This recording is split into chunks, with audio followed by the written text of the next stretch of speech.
So I want to welcome Eric Toensmeier, who is the person in charge of Perennial Agriculture Institute.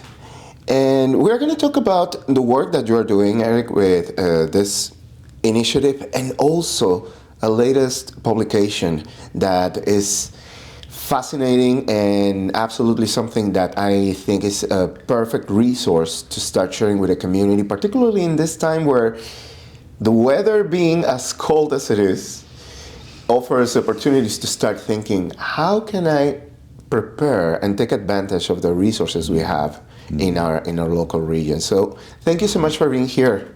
It's a great pleasure to be here in your beautiful, beautiful studio. So tell us a little bit about the work that you're doing with Perennial Agriculture Institute. Sure. Okay. So the Institute, which is very tiny, it's really mostly just me at this point and a few other people working with me on some projects. We're looking at how can the ways that we farm and garden fight climate change and also help us adapt to climate change to survive increasing heat and long dry periods and so on, especially looking at crops that are perennial, that live for many years and produce food, like different kinds of trees, and agroforestry systems, which are farming and gardening practices that combine different kinds of trees together, or trees with crops, or trees with livestock, or any way of getting more trees into our farms and gardens, really working trees that are there to benefit the other parts of the system and to produce crops or other useful products themselves, which for a lot of the world is how people have always farmed for thousands of years. But here it's a little bit of a new idea, I think, for most of us.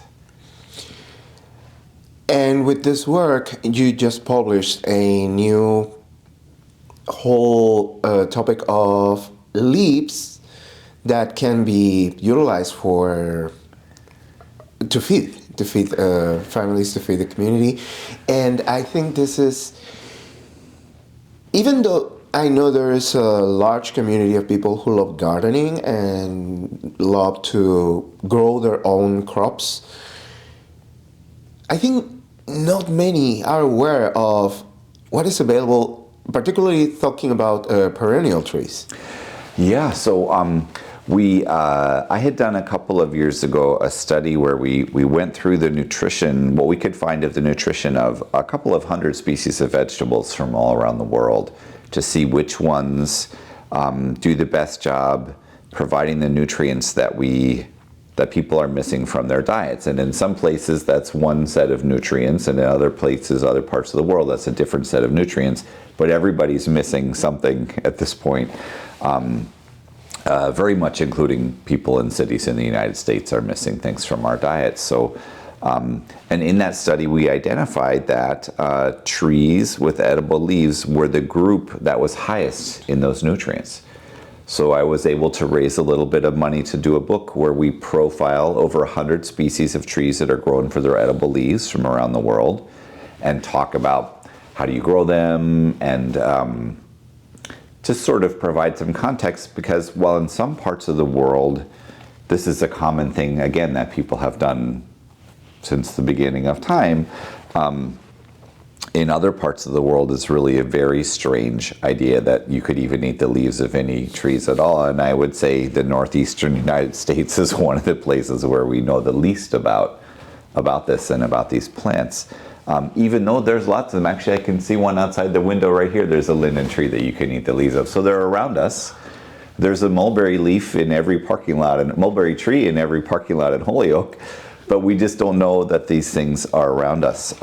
So we wrote the book to try to bring the idea that it's easy to grow these plants, that they're almost anywhere in the world that people garden, there are some of these species. And a lot of I've been growing those species in my garden in Holyoke, which I just left this year, but we were growing them for about 12 years, and they're still going strong at that house now with the new owner. So they do grow well here, and they're very easy to grow, which I like. I find trying to grow like cilantro and spinach and lettuce, you have to plant them many times during the year because they don't last that long. Kale is nice because it will grow at least for a whole season for you, but these will grow for decades. And I like that as sort of basically kind of a lazy gardener a little bit, you know. I would always prefer to do less work if I can. So all I do with them is I cut them about 3 or 4 feet high once a year in the winter, like this time of year. And that's it. And then the new shoots will grow. They grow back really aggressively, really fast. And those new shoots stay tender for a really long season. So normally a tree with edible leaves in this part of the world might give you 2 weeks of edible leaves when they're soft and tender, and then they get kind of tough after that and not very good to eat. But if you cut them like this, that regrowth will go all the way into September. So like May through September, you have nice tender leaves to eat, which is great. So from cutting once, you get 5 months of vegetables, and some of them taste really great. Some of them are really nice. Some of them are different kinds of flavors that take a little getting used to. But I would never want to live without them. I really have come to be very, very happy with them. What has been so far since the release of this new publication, the reaction of people who have found out about it and begin to get involved on learning about these leaves? Sure. Well, I'm really happy to say that because of the funding we got, we're able to put it up for free. So I've had, it's been out for 3 weeks now, and it's been downloaded 15,000 times. Which is really which is more than I was expecting. So I'm really happy about that. And I've been working with some folks to get a Spanish translation ready. That's the first one. We hope to do some other languages as well eventually, but we're starting with Spanish. So I've got maybe like 10 folks in various countries who are helping me work on that, including a couple of folks here in Holyoke, of course. So it's been a very good response. I think even people who were familiar with maybe a few of these trees had not thought about them as a group and how all the things they have in common and how we can almost interchange one for another when we think about how to grow them in the garden or how to grow them on a farm or how to plant them in a park or a community garden. So I think it's been a really strong response. I'll be speaking to a global group of experts on agroforestry next week about them. I got a nice note from the World Vegetable Center, for example, a group called Leaf for Life, who've been promoting leaves for nutrition for about 35 years, wrote me a very nice note. So I think we're starting to see some interest. I've been on a couple of podcasts this week. They really have, in different parts of the world, I think their role is different, but everywhere it's providing the nutrition that we so desperately need, and being easy to grow, which is, you know, a big deal. We're busy, people are busy, we don't have time to do a lot of stuff. And then the climate piece is important, like in places where there's a dry season, they will stay green longer into the dry season. Or in places like here, the horrible drought we had last year, they stayed green and tender all through that without any irrigation. But if you were trying to grow like lettuce or something, you had to be out there watering all the time. So they're tough. Trees are tough. The other things we like to eat, like spinach and lettuce and whatever, which I love, all those things, they just don't, a plant that's 6 inches tall can't be as tough as a tree. So, and they may be sort of like a fallback in some ways too, you know, like during COVID, when it was hard to get a lot of things at the store, I was really grateful to have them. I think the last couple years were a good lesson for me that my sort of hobby of gardening actually is really a pretty serious good idea for challenging times. And it seems like we're in a kind of a challenging period of history here that doesn't look like it's getting better anytime soon. So they have a lot. Oh, one last story there is, I had written a book that touched on some of these trees many years ago. I think it came out in 2007. and I met someone who was part of an HIV gardening program in Mozambique for people with HIV who were mostly pretty sick. And he said that they loved the trees with edible leaves because they didn't have to bend over to pick anything or to weed or to dig in the ground. So they were right at the easy level to harvest. And they were very nutritious in some of the things, again, that people were lacking in their diets there. So that was a great response to me to hear that people were using it all the way on the other side of the world. It's such an important program. So in different places, they do have different uses, but we are in need of millions more trees around the world right now as far as climate change, and why not ones that we can eat.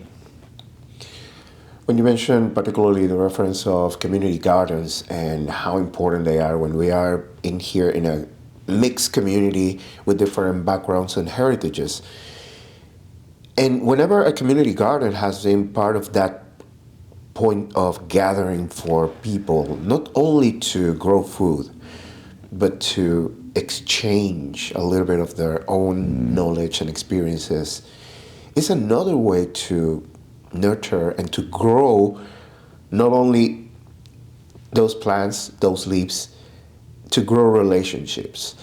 So what are your thoughts right now with the need to continue promoting community gardens in the city of Holyoke?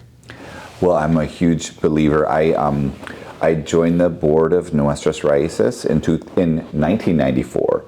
So I was a member there on the board for almost a decade, and then I ran the farm for them for about 5 years, and I was active doing consulting for a few years after that. I still go by and do some things over there every now and then now. I think they're so important for so many reasons. I mean, certainly the food is very important, but I almost feel like that very much equally important is getting people together, giving them a chance to talk to each other about things. At the Nuestras Gardens for many years, we each group would elect 2 coordinators, and then those coordinators from all those gardens would come together and represent a decision-making body that decisions for the organization would be run by. And some of those people went on to, it was maybe their first leadership role in some way, and would go on to join our board of directors or other boards of directors or get involved in other projects. So sort of like a very grassroots democracy on the level of just a couple of blocks, which is really so important, but also a little bit of a way to get people to think about leadership who hadn't thought about themselves in that way before, which is so really important. And then also I think again, my community garden experience in town is all with Nuestras Raíces. I know there's all kinds of other exciting things happening, which is fantastic. It also makes a difference on what kind of things happen in those lots. So when more and more people are out, I think less kinds of dangerous things are happening in those lots and in those blocks. There's more eyes out looking around and stuff. And we also found that they were a great place for elders and youth to get to know each other better. So certainly at the time, that was when a lot of the elders had come themselves from Puerto Rico, and the children growing up here were totally in a different context and in a different culture. So it was a place for them to get to know each other and find things to talk about and projects to work on together, which was really important. And in many other places, other parts of the world, I've seen community gardens be a place where lots of people from really different cultures come together. I haven't seen personally a whole lot of that in Holyoke yet. At the farm, we did have folks we worked with the refugee resettlement program. So folks, a lot of Russian-speaking refugees came through, one of whom has his own restaurant now, the Sultan in Agawam. Luffy, who is a great guy, makes delicious food. So that was really fun too. We couldn't talk to each other very well, but you learned some of the key words to communicate with each other, and we had some great meals and some really nice parties and stuff. I learned, in fact, that the the site where the farm is, which is just outside of town, was a victory garden for French Canadian immigrants, where they would also have parties and play music and have bonfires and play horseshoes and do almost exactly the same things that we were doing out there. You know, there's just a need for that. Wherever you're from, there's a need to have a place to be together and to be connected to a piece of land, to express the agricultural part of your culture and the sort of environmental part of your culture. So it's cool that that same land has been kind of repeated itself with this use over time. That was a really interesting piece of history that we learned there.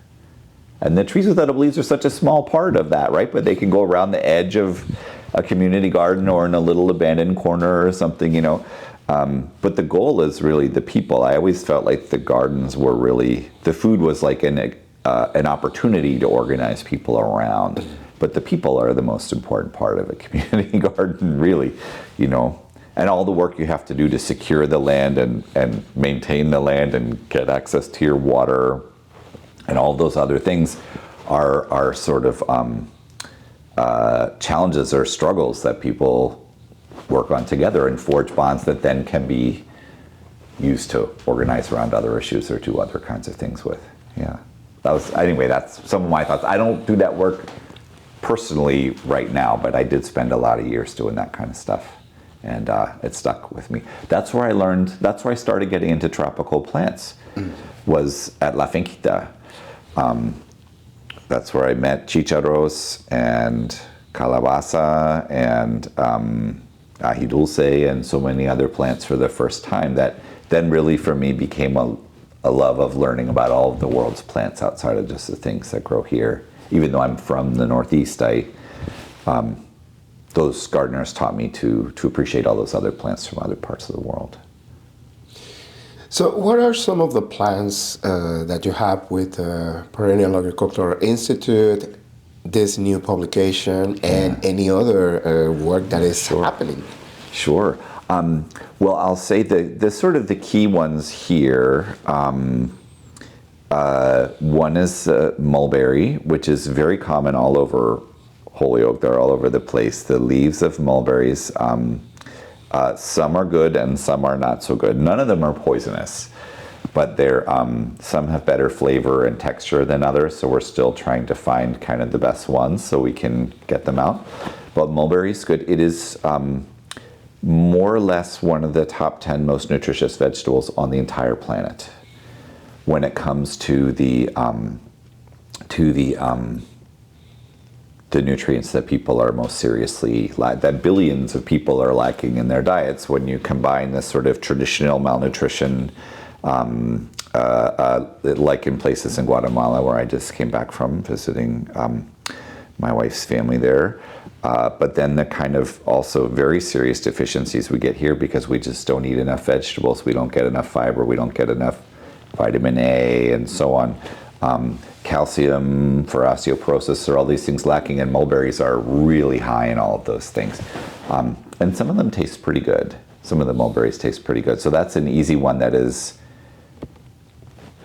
if you're gardening in Holyoke, you're probably already pulling out mulberries all the time. They're probably coming up because birds are dropping the seeds in your garden already. I certainly have had that experience here, and in every little hedgerow in Holyoke they're coming up, and around the edges of every parking lot. They want to be here. Then linden is another, and that has sort of maybe like the flavor is it's good.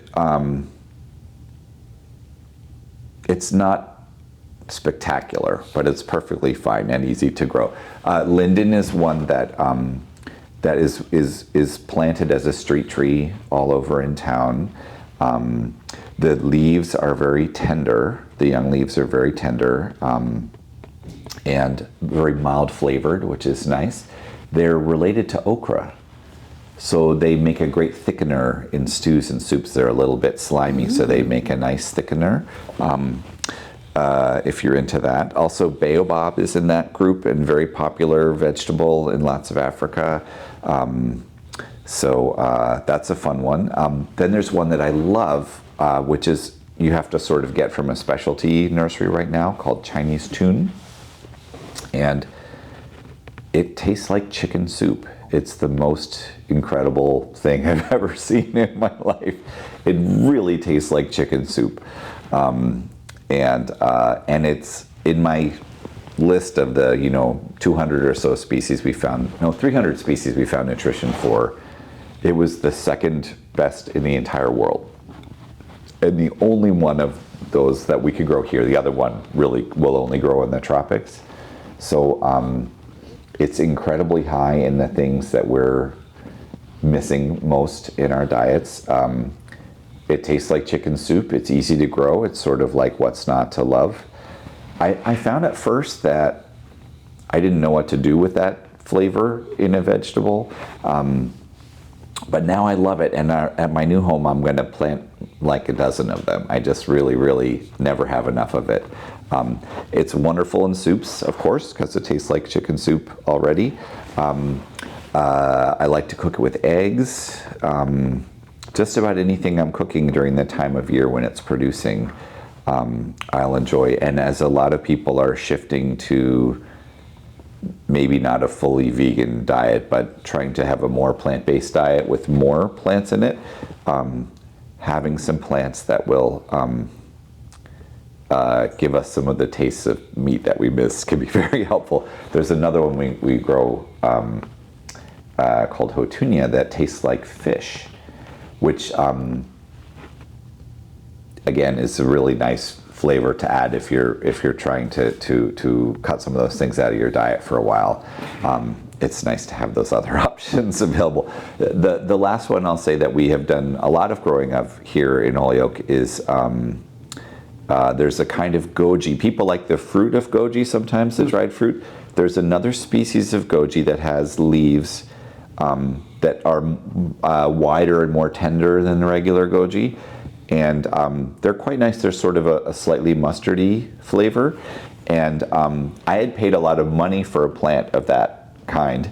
And when I did that and looked at it, I realized it was something I had been mowing on Main Street for several years down at the farm trying to kill. And that it was already here growing as a weed along the side of the road. And that variety tasted much better than the one I spent all the money for. So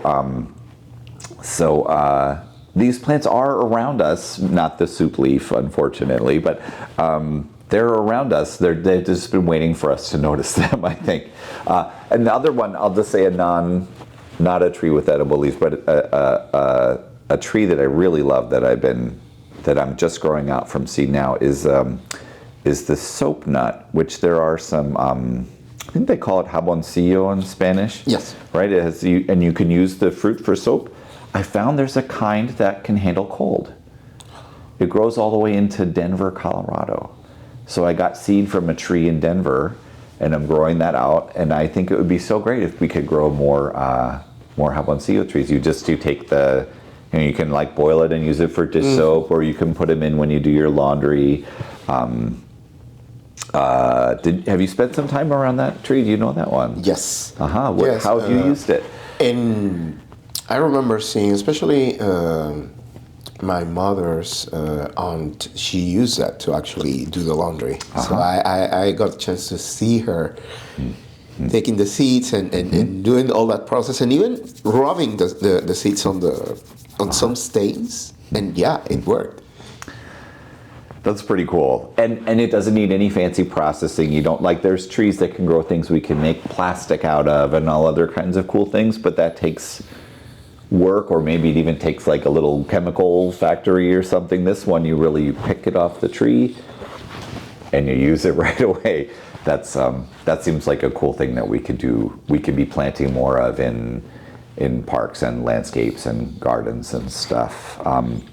And the other one is a fruit. A lot of the fruits we like to grow around here are hard to grow. We love apples and pears and peaches, but they have a lot of pest and disease problems. And there are some fruits that will grow well here that don't need much of any work at all. I think probably my favorites of those, there's a native persimmon, which is a wonderful fruit that seems to love growing in crushed concrete and urban fill. The pawpaw, which is related to like guanabana and corazon and other fruits that people know from the tropics. And we've planted some here back as early as 1994 in various locations in Holyoke, including at Main and Cabot, and over by La Finquita Garden. And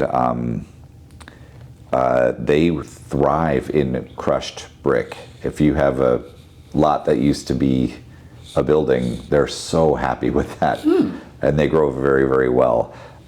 So there are the other June berries, which are, there's some beautiful ones outside of CVS over on Beach Street that have amazing fruit. Some of the best ones I've ever had anywhere. You often find them planted outside of banks and Burger Kings, and there's one in front of On the Border, which is pretty good. And then the last one, and that's native as well. And then the last one of these like really easy fruit trees for this area is called jujube. Yes. And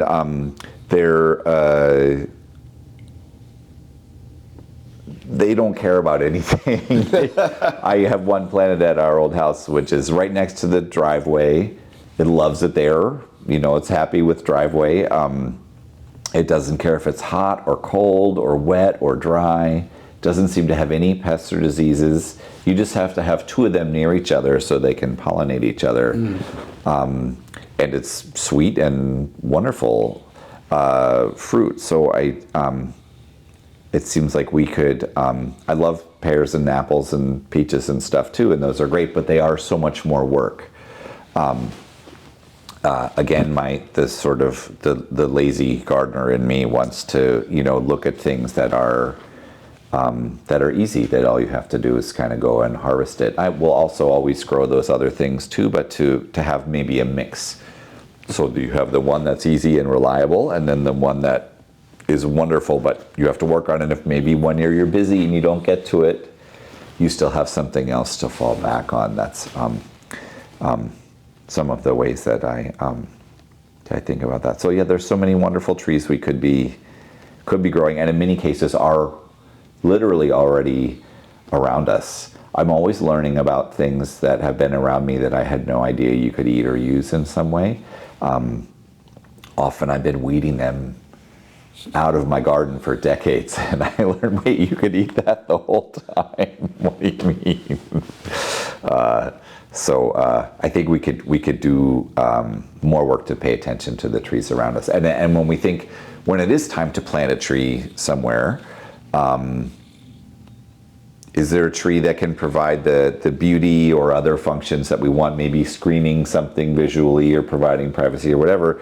Could that also provide some food or some dish soap or some other uses for us that we're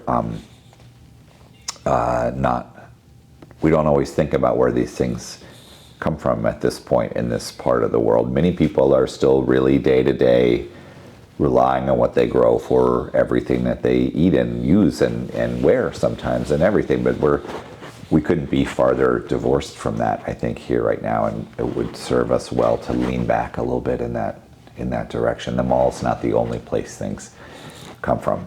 So such an important work to educate people and remind all of us about our connection with the land and our connection with the elements, and many of those resources that are there, have been there all the time, and learning more about it makes us more aware of how much do we need to take care of our environment.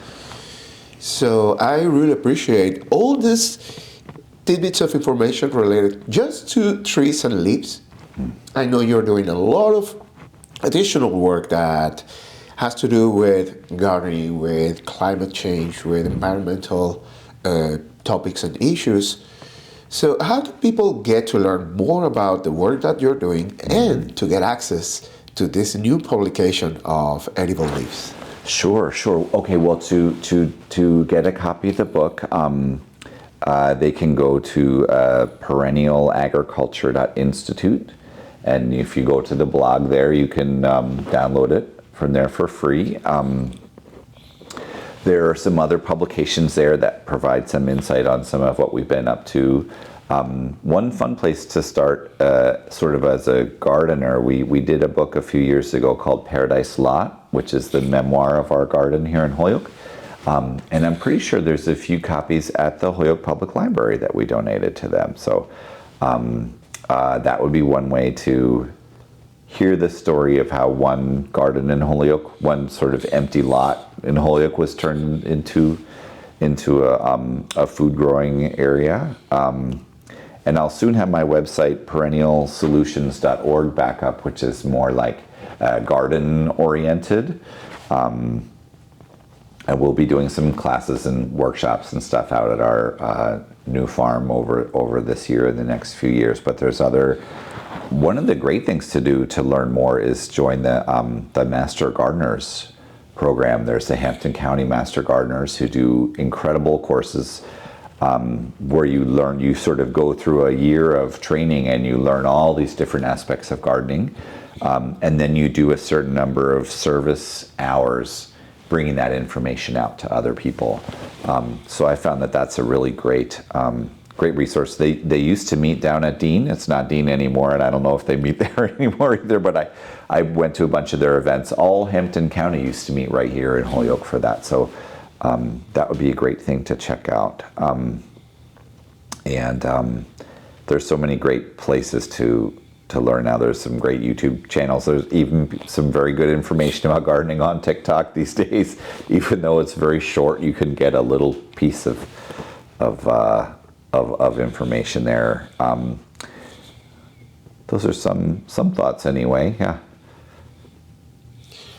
Well, Eric, thank you so much for continuing doing this work. It's something that for many years you have been involved and passionate about, and I feel these contributions you are providing with sharing this knowledge are so important for our community. So thank you so much for doing that work, for this latest publication. Congratulations on being able to make it possible, and thank you for being here with us. Well, thanks so much, and it doesn't do any good if people don't hear about it. So thanks very much for helping to make that possible. And hopefully we'll do a talk or classes or something here in your fantastic building. Looking forward to it. Yeah. Thank you so much, Eric Toensmeier, and more information available in our website as well, so that way you can get access to this new publication on edible leaves and everything about the Perennial Agricultural Institute. Eric, thank you so much. Thank you.